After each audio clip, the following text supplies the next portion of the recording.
Okay, this is a voice narrated presentation of the first PowerPoint, which is entitled Mixing Axioms and Other Gems. What in the world is an axiom, you may ask? Well, it's a good thing you tuned in today.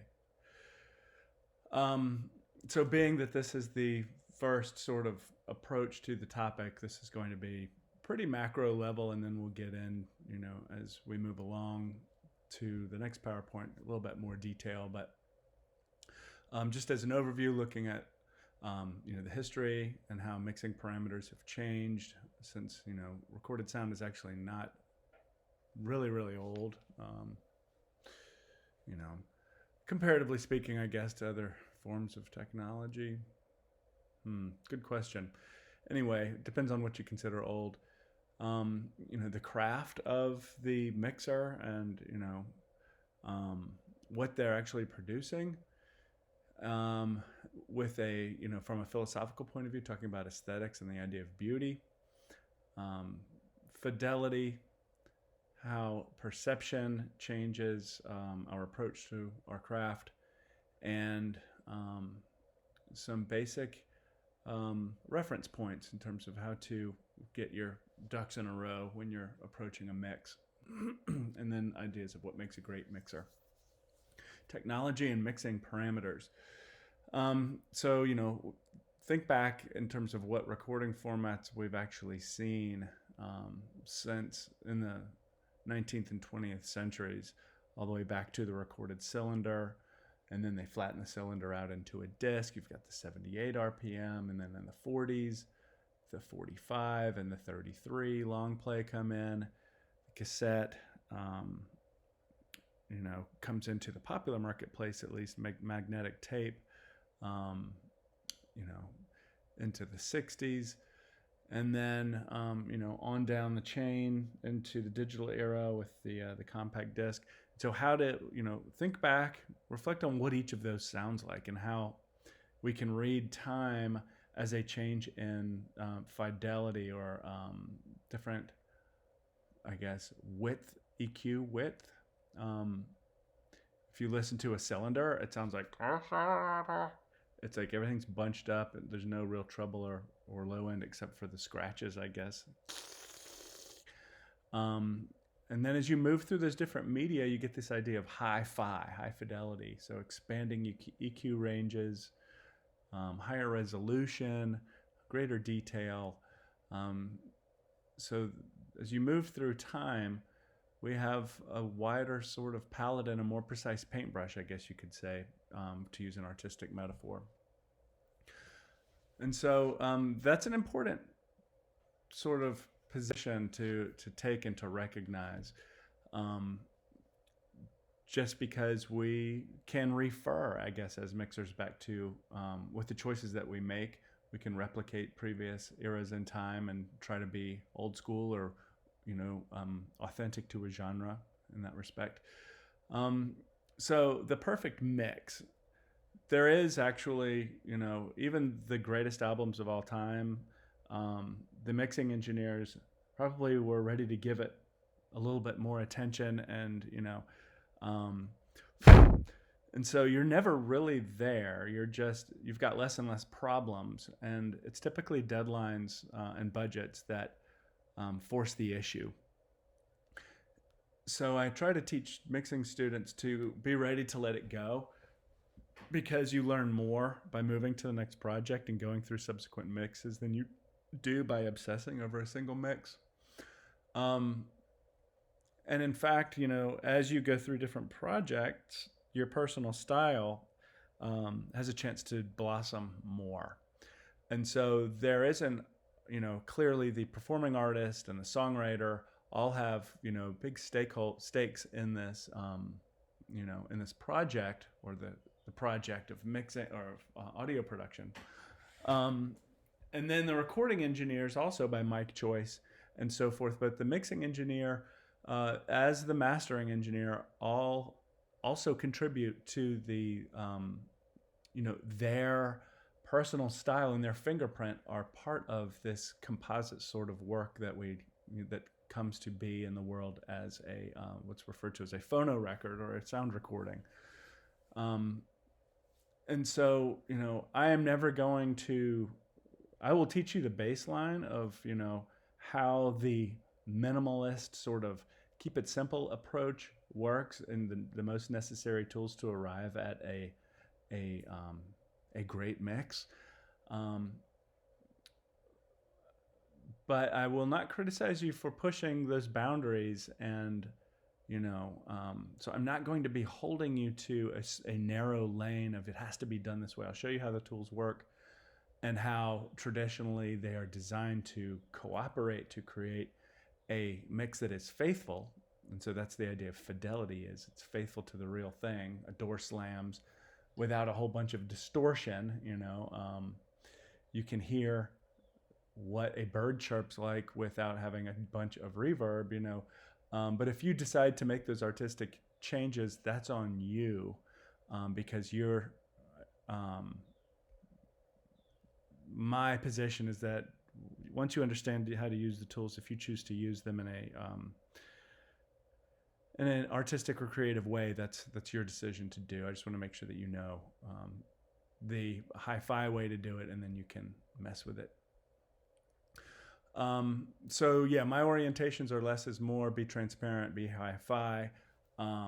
However, more is also, just as valid. It's just not necessarily where I come from. So emptying the toolbox of all of the effects and going for a more, say, slick and overproduced sound is perfectly a reasonable thing to do. So talking again about fidelity. So how faithful are you to the real thing? How close to the reality of what your ears hear can your recording be? That to me is an important benchmark. And once you get close to there, I think that you have demonstrated as a mixing engineer and as a recording engineer that you are in control of your tools. And then, like I said, if you want to go further afield, that's up to you. Butch Vig and Andy Wallace both did mixes of the album Smells Like Teen Spirit. Wallace's was the one that made the radio. Cobain, however, didn't really like it because he said it was too slick and polished, and he liked Vig's approach was more in keeping with the spirit of the message of what the band was putting across. The record company didn't necessarily agree, or Cobain, I guess, may have been in the minority on that deal. But the point here is that we are in a position, as audio producers are that oversee, what we do as mixing engineers, and as recording engineers are in a position to stand back and look at the relationship between what's the medium that we are basically controlling and what's the message which the artist is trying to put over. And so if you want a more lo-fi approach, with narrower EQ, maybe a little warm using, old school technology like tape compression or electron tubes, preamplifiers, you're not going to have the precision and resolution of a digital production, but maybe that's actually what works for that particular recording.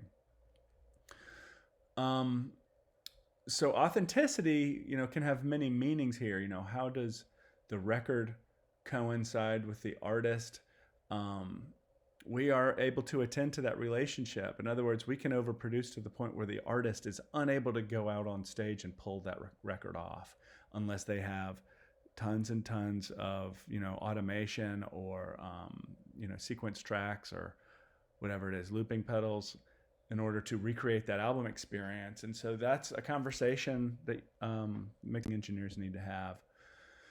So when we get down to perception and reality, we think that our ears know what's going on, and they are good enough, right?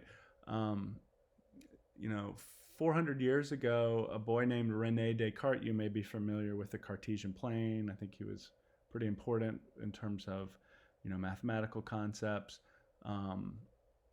He was looking at a pond of water and noticed how a stick was coming, kind of landed in there, and it was going in at one angle, and then under the water, it looked like it changed angles. And so, but he pulled the stick out and it was perfectly straight. So you may have seen that before, but it caused him to really, start doubting the senses. And so he really took that to the extreme by coming up with, he closed off all of his senses and did the meditation and really reduced himself to the thinking being, ergito, cogito, cogito ergo sum, I think therefore I am. And so in the same sense, there's the, our ears have what's referred to as the Fletcher-Munson curve. And so our ears also have a distortion of reality. And it's just so happens that, high mid-range frequencies around 1 to 3.5 thousand hertz our ears are very sensitive, heightened sensitivity to that. So we don't hear the world flat. We hear less low end, less high end, and then we hear this peak in the high mid-range area. And so perception, that our act of, approaching fidelity is really faithfulness to what? It's to kind of what we're hearing. And so we're already hearing a distorted version. There are other aspects of perception, when you hear two sounds that are in a similar frequency range, usually it's the one that's louder that will seem closer and the softer one further away. And so this is a phenomenon referred to as masking in the audio world. If you have sounds that come from directly above, then typically people are confused about where it is. That doesn't register really. Our ears are set up so that we have the sort of horizon, front, back, left, and right that makes sense to us, that we can identify very rapidly. And so, there are different sorts of, and so surround sound works, but you typically don't have speakers shooting straight down. And so it is possible to confuse the ear. And, that has practical applications for sound. If you are up against a decibel consideration, you don't want to send mixes that are too hot, or your mix is getting sort of busy and things are competing. You can make an instrument stand out without turning up the volume just by turning up the very high end. So 10,000 hertz, the presence, 10 to 15,000, 10 to 15,000 hertz will basically trick us into thinking something is standing out because it has that very high end presence to us. And so ultimately our responsibility will be to deliver the emotional context of a musical piece. So we are looking at our toolbox of what's available, trying to keep it simple and do the basics, but also be aware that there's certain areas of focus in terms of what's in our the sort of soundscape. What is in the mix that needs to work, and in what way in order for the mix to succeed. 2 steps to approaching the job. So from the macro level, the initial approach, we're doing that kind of making sure we understand what the artist's message is, and then we kind of identify where our focal points are. What's the emotional content, and what are the key elements? Maybe it's the vocals typically, or a piano, lead guitar. There will be different focal points in the mix that need extra attention to do their job. And so that's up to us to figure out how to support and convey and drive that message home through particular focus on focal instruments.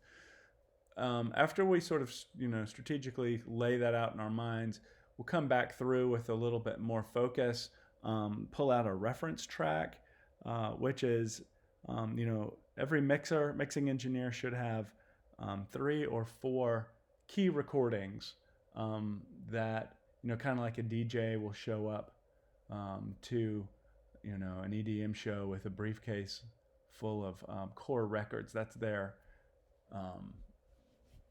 those are their reference tracks that they're going to use to pull this thing off. Now, for a mixing engineer, you'll use those to tune your ear to what you're trying to sound like. If you like the kick drum off of a certain Zeppelin record, or if you like, synth sounds off of, I don't know, pick your favorite 80s synth band.